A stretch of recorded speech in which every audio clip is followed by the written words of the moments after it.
Hi hello. இது வந்து birthday shopping தான்.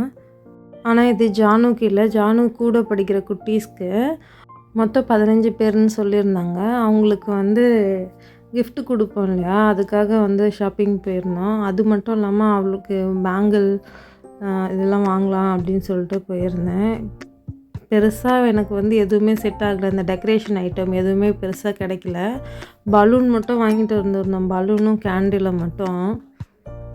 பிரணிதா வந்து இந்த எரேசர் அப்புறம் ஷார்ப்னர் இதெல்லாம் வந்து ஷேப்ஸில் இருந்துச்சுன்னா அது பைத்தியம். எப்போ பாரு எனக்கு இந்த மாதிரி வாங்கி கொடுங்க, அந்த மாதிரி வாங்கி கொடுங்க, இந்த ஷார்ப்னர் வேணும், அந்த ஷார்ப்னர் வேணும்னு சொல்லி கேட்டுகிட்டே இருப்பா. யூனிகார்ன் ஷார்ப்னர் வேணும், யூனிகார்ன் எரேசர் வேணும், யூனிகார்ன் பென்சில் வேணும். அதுக்காக பார்த்துட்டு இருந்தேன். எதுவும் குவாலிட்டியாக இல்லை. இந்த டக்கு ஷேப்லலாம் இருக்குல்ல, அதெல்லாம் குவாலிட்டியாகவே இல்லை. அப்புறம் இப்போ வந்து கலர் பண்ண ஆரம்பிச்சிருக்காங்க, அந்தம்மா பெயிண்டிங் பண்ண ஆரம்பிச்சிருக்காங்க. இப்போ வாங்கி கொடுத்துருக்குறது வந்து ப்ளைன் நோட்டு.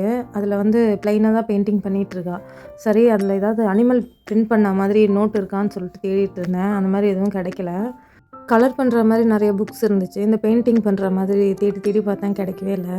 அதுக்கு தான் டைம் நிறைய போச்சு. எனக்கு ஒரு ஸ்லிங் பேக் தேடிட்டு இருந்தேன். எங்கே போனாலும் இந்த ஹேண்ட்பேக் எடுத்துகிட்டு போகிறதுக்கு பக்கத்தில் இருக்க கடைக்கு போகிறனா கூட அதுவும் கிடைக்கல. பர்ஸ் தேடி பார்த்தேன், பர்ஸும் கிடைக்கல. நானும் இது ரொம்ப நாளாக தேடிட்டுருக்கேன். பர்ஸும் சரி, இந்த ஸ்லிங் பேக்கும் சரி.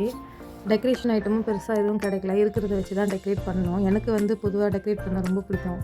ஸ்லிங் பேக் வந்து ஸ்லிங் பேக்கும் சரி, பர்ஸும் சரி எனக்கு பிடிச்ச மாதிரி கிடைக்கல. இருக்கிறத வச்சு தான் டெக்கரேட் பண்ணோம். ஒருத்தி ஸ்கூலுக்கு ரெடி ஆகிட்டு சேட்டை பண்ணிகிட்டு இருந்தா. நெக்ஸ்ட் வீடியோவில் மீட் பண்ணுறேன். பாய்.